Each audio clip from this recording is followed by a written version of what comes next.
வணக்கம்.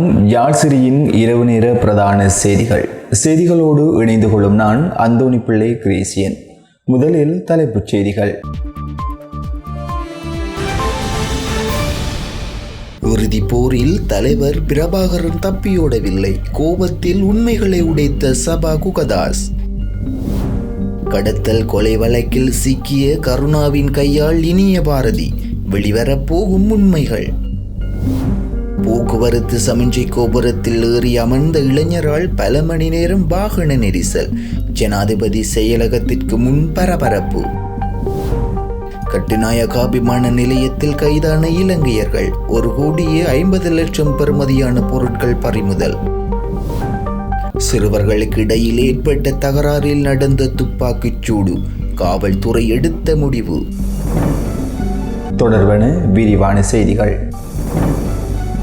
அண்மைய நாட்களில் தமிழ் மக்களுக்கு எதிராக இடம்பெற்ற கொடூரங்களுக்கு எதிரான குரல்கள் எழுப்பி வரும் நிலையில் தென்னிலங்கை அரசியல்வாதிகள் தொடர்ந்தும் நிராகரித்து வருகின்றார்கள். இந்த சூழலில் இறுதி போரில் தலைவர் பிரபாகரன் தப்பியோடவில்லை என வடக்கு மாகாண சபை முன்னாள் உறுப்பினர் சபா குகதாஸ் தெரிவித்துள்ளார்.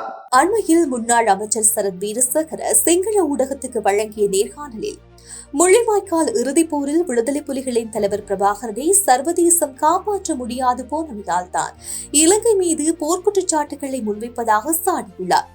வேடிக்கையான மடைமாற்றும் ஒரு கதையை சிங்கள மக்களுக்கு கட்டவிழ்த்து விட்டுள்ளார் வீரசேகர என வடமாகாண சபை முன்னாள் உறுப்பினர் சபா குகதாஸ் தெரிவித்துள்ளார். அவர் மேலும் தெரிவிக்கையில், இறுதிப் போர் நடக்கும் போது தலைவர் பிரபாகரன் அவர்கள் குடும்பமாக பாதுகாப்பாக வெளியேறி செல்லக்கூடிய சூழ்நிலைகள் இருந்தும் அதனை அவர் ஒருபோதும் விரும்பவில்லை.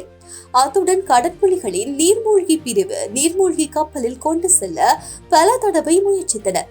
தலைமை செயலக போராளிகள் பல்வேறு முயற்சிகளை மேற்கொண்டனர். போரின் இறுதி வாரத்தில், குறிப்பாக மே 2ஆம் தேதியில் இருந்து நந்திக்கடல் பகுதியினூடாக தளபதி ஸ்ரீராம் அவர்கள் தலைவரை வெளியே கொண்டு செல்ல புளூரஸ் படகுகள், அதற்கான வெளியிணைப்பு இயந்திரங்கள், எரிபொருள் போன்ற ஏற்பாட்டுடன் பல முயற்சிகளை மேற்கொண்டார். அவை யாவும் தலைவரால் நிராகரிக்கப்பட்டன. வெளிநாடுகளில் இருந்து பல்வேறு முயற்சிகளை தமிழ் டயாஸ்போரா முயற்சித்தது. அது தொடர்பான செய்திகள் அக்காலத்தில் வெளிவந்தன. இவை அனைத்தையும் நிராகரித்து தனது தாய் தந்தையரை பொதுமக்களுடன் செல்ல அனுமதித்ததுடன் தன்னுடைய மூத்த மகளை களத்தில் நின்று போராட சொன்னார். இளைய மகன் பாலச்சந்திரனை மகனின் விருப்பப்படி போராளிகளிடம் ஒப்படைத்தார். குடும்பமாக பாதுகாப்பாக அவரை வெளியேற்ற நூற்றுக்கணக்கான போராளிகள் தயாராக இருந்தும் அவற்றை நிராகரித்து இறுதி வரை களத்தில் நின்ற மண்டியிடாத வீர தலைவன். போர்க்குற்றம் அல்ல, இனப்படுகொலைதான் இறுதிப் போரில் நடந்தது. அதனை மறைக்க மடைமாற்றும் வேலையை மேற்கொள்கின்றார் சரத் வீரசேகர என அவர் தெரிவித்துள்ளார்.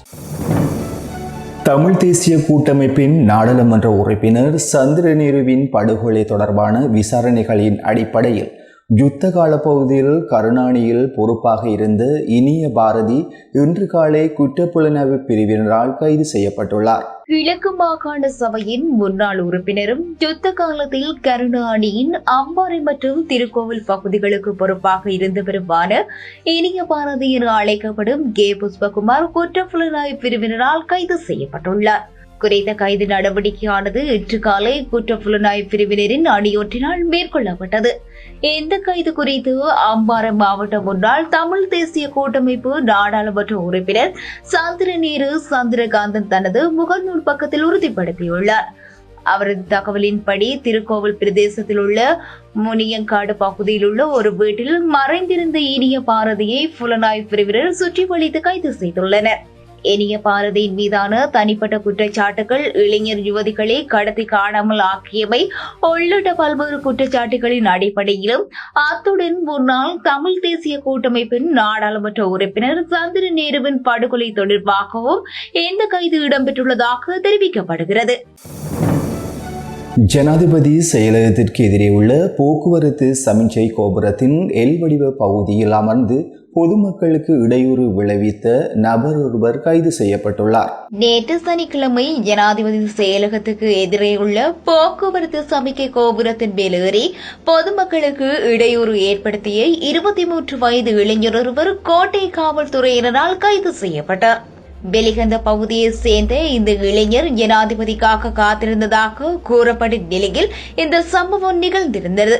கோட்டை போலீசாருக்கு கிடைத்த தகவலின் அடிப்படையில் சுமார் 20 அடி உயரமுள்ள சமிக்கை கோபுரத்தில் அமர்ந்திருந்த இளைஞரை கீழே இறங்குமாறு போலீஸ் குழு அறிவுறுத்தியுள்ளது. ஆனால் அவர் கீழிறங்க மறுத்துவிட்டார் எனவும் சம்பவத்தின் போது காலி முகத்திடல் நோக்கி கடும் போக்குவரத்து நெரிசல் ஏற்பட்டது. நிலைமையை கட்டுப்படுத்த உடனடியாக செயற்பட்ட காவல்துறையினர் கொழும்பு மாநகர சபை தீயணைப்பு வாகனத்தை வரவழைத்து அதன் உதவியுடன் இளைஞரை எந்தவித பாதிப்புமின்றி பாதுகாப்பாக கீழிறக்கி கைது செய்தனர். சட்டவிரோதமாக நாட்டுக்குள் கொண்டு வரப்பட்ட 1,50,00,000 பெறுமதியான மதுபானம் மற்றும் ஏலக்காய்களுடன் 4 இலங்கை பயணிகள் கைது செய்யப்பட்டுள்ளனர். கட்டுநாயக்க விமான நிலையத்துக்குள் 1,50,00,000 ரூபாய் பெறுமதியான வெளிநாட்டு மதுபானம் மற்றும் ஏலக்காயை சட்டவிரோதமாக கொண்டுவர முயன்ற 4 இலங்கை பயணிகள் கைது செய்யப்பட்டுள்ளனர். இந்தியாவின் பெங்களூரில் இருந்து இண்டிகோ விமானத்தில் வந்திறங்கிய இந்த 4 பேரையும் விமான நிலைய சுங்க அதிகாரிகள் கைது செய்துள்ளனர். இவர்கள் கொழும்பு மற்றும் ஹட்டன் பகுதியைச் சேர்ந்தவர்கள் என அடையாளம் காணப்பட்டுள்ளனர். சந்தேக நபர்களின் பயண பைகளில் இருந்து வெளிநாட்டு விமான நிலையங்களில் வரியில்லா வர்த்தக வளாகங்களில் கொள்வனவு செய்யப்பட்டிருந்த 378 மதுபான போத்தல்களும் 132 கிலோகிராம் ஏலக்காயும் சுங்க அதிகாரிகளால் பறிமுதல் செய்யப்பட்டுள்ளது. கட்டுநாயக்க விமான நிலைய சுங்க அதிகாரிகள் இவர்களை தடுத்து வைத்து மேலதிக விசாரணைகளை மேற்கொண்டு வருகின்றனர். அடுத்து சர்வதேச செய்திகள். அமெரிக்காவில் இன்று அதிகாலை நடந்த துப்பாக்கிச் சூட்டு சம்பவத்தில் 2 சிறுவர்கள் பலியாகியுள்ளனர். இது தொடர்பான மேலதிக விசாரணைகள் ஆரம்பிக்கப்பட்டுள்ளது.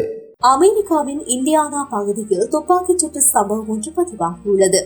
இன்று அதிகாலையில் சில சிறுவர்களுக்கு இடையில் ஏற்பட்ட மோதலை தொடர்ந்து இந்த துப்பாக்கிச் சூட்டு சம்பவம் இடம்பெற்றுள்ளது.